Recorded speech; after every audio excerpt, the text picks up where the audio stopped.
Assalamualaikum warahmatullahi wabarakatuh. Teman-teman mahasiswa program studi teknik elektro yang saya banggakan, alhamdulillah pada kesempatan pagi hari ini kita ketemu lagi, pagi, siang, malam. Intinya pada hari ini kita ketemu lagi dalam perkuliahan rangkaian listrik. Pada pertemuan kali ini kita akan membahas tentang hukum Kirchhoff.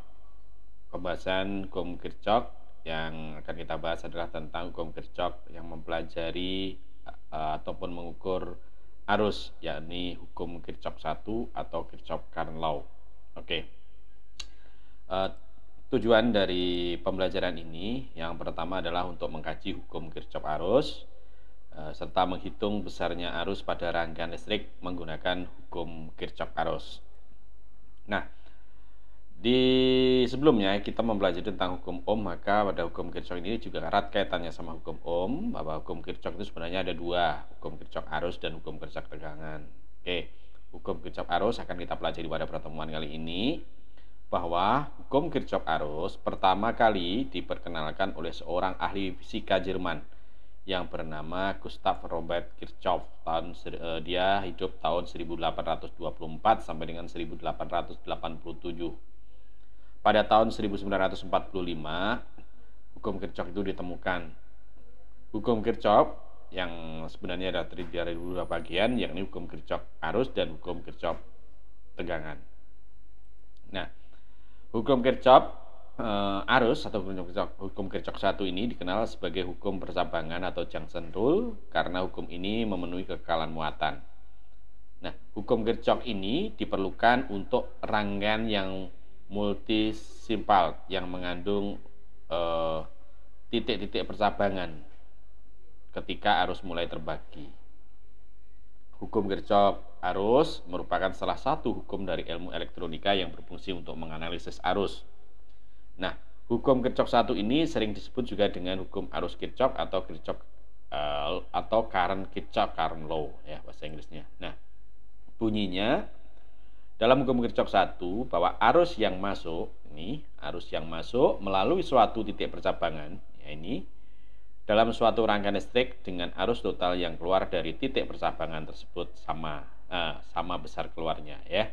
Jadi arus yang total masuk melalui semua titik percabangan dan keluarnya itu akan sama. Seperti pada gambar seperti ini yang saya jelaskan ini, misalnya saat masuknya adalah 1, 2, 3, misalnya satunya adalah 1 ampere, totalnya 3 ampere, maka yang keluar nanti akan dibagi berdasarkan komponen pembaginya.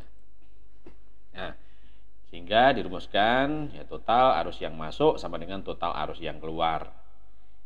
Nah, kalau pada gambar ini, saya gambarkan ini ada arus yang masuk, itu adalah dengan tanda yang panah ini. Pada gambar ini yang masuk adalah I1 sama I2. Ya, I masuknya ini ya, pada titik percabangan ini. Ini nanti akan dibagi menjadi 3 percabangan ini, yakni I3, I4, I5. Nah, nilainya ini nanti kalau dijumlahkan akan sama. Jadi jumlahan dari penjumlahan total I yang masuk ini. Misalnya I1 input 1 harus masuk pada cabang, I2 ini harus masuk cabang, dan sementara yang I5 ini keluar, tanda panah ini adalah yang keluar. Oke. Jadi jumlahnya ini nanti jadi 1 di sini, ada 2 I, di sini I1 dan I2, jumlahnya arus akan dijumlah jadi 1, kemudian akan keluar dibagi oleh 3 beban ini. Nah, bisa dianalogikan seperti ini. Pada gambar ini bisa dilihat jumlah mobil di jalan utama A ini ada 5 ya. Kemudian mobil tersebut berpencar. Ya, ini titik percabangannya. Nah, berpencar ya di persimpangan sehingga melewati jalan sebanyak 2. Nah, ini berbeda mobilnya kan, ada yang jalan 1 berapa 2, jalan 2 jumlahnya 3. Ini adalah menentukan adalah beban yang ada di sini nanti ya. Faktor pembaginya di sini. Kalau mobil ini analogikan adalah bahwa mobil di jalan 1 ini adalah hanya memuat untuk 2 mobil, jalan 2 adalah memuat untuk menjadi 2 mobil. Kemudian akan ke jalan B ini, jalan utama akan sama jumlahnya ya. Jadi mobil-mobil tersebut bertemu lagi di jalan utama atau jalan B sehingga mobil melewati jalan B sama dengan jumlah yang melewati ini persimpangan tadi Nah, ini kalau dianalogikan seperti ini. I sama dengan 5 ampere, gitu. Kemudian yang I1, jalur yang satu ini 2 ampere, I2 ini ada 3 ampere, ya. Dijumlah ini adalah menjadi 5 ampere kalau digabung lagi. Contoh kasus pada hukum Kirchhoff 1 misalnya, ya. I1 2 ampere, I total, I semuanya, I yang masuk ini adalah 2 ampere, ya. Pada gambar ini berapa besar kuat arus yang pada I3 ini? Nah, diketahui I masuk adalah 12 ampere. I1 sini 8 ampere. I2 di sini 2 ampere. Ya, maaf, 2 ampere ya ini. I2 ini di sini 2 ampere, ya. 2 ampere. Maka berapa I3? Ya, I3 ya dah. I3. Ini 12 ampere bukan 2 ampere ya. Ini I masuk ini adalah 12 ampere. Nah, ini I3-nya adalah 3 ampere misalnya. Ya, maka I masuk sama dengan I yang keluar. Maka I total ini, I total adalah 12 ampere, maka sama dengan I1 tambah I2 tambah I3.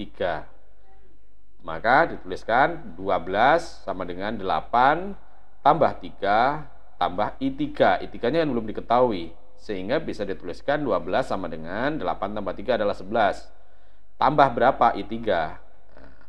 Maka I3 bisa dicari, maka 12 dikurangi dengan 11 tadi, sehingga I3 adalah 1 ampere. Kemudian contoh yang kedua, perhatikan kepada gambar ini, pada rangkaian ini, ya. Besarnya arus yang masuk adalah 200 miliampere. Maka hitunglah besarnya kuat arus I1 ada di sini, ya kan?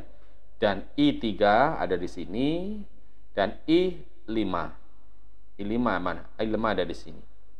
Kita cari. Yang pertama kita mencari adalah I masuk.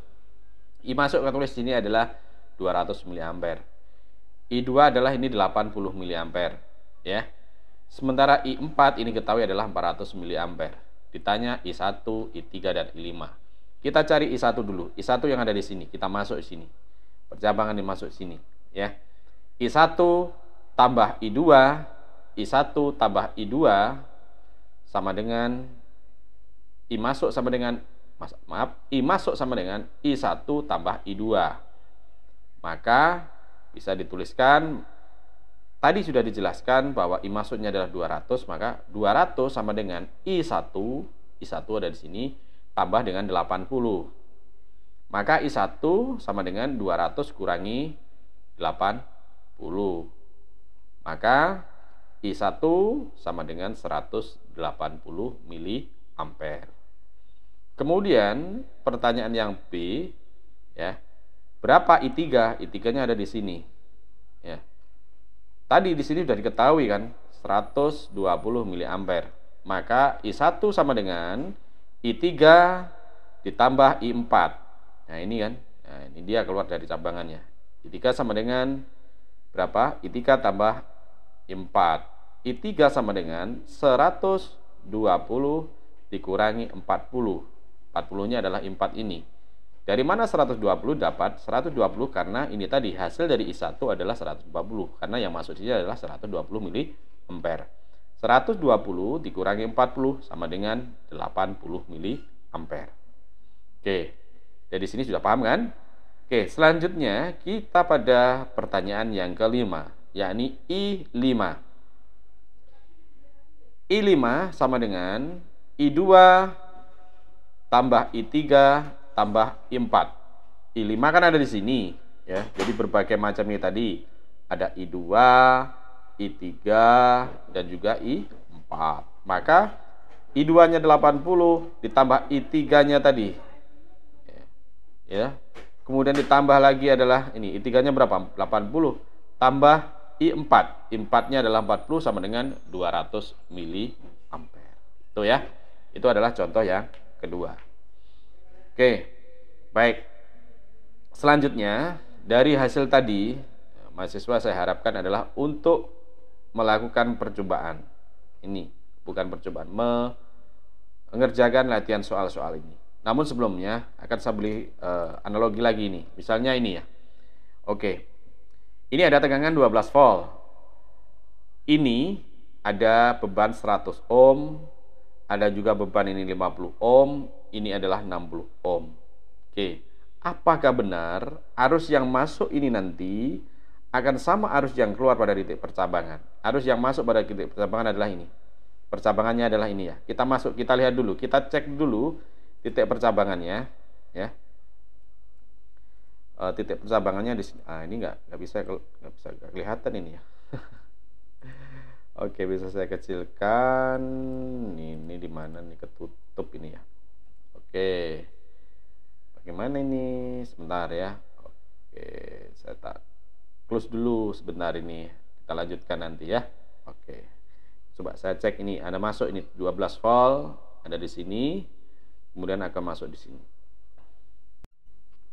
Oke, ya. Kita lanjutkan.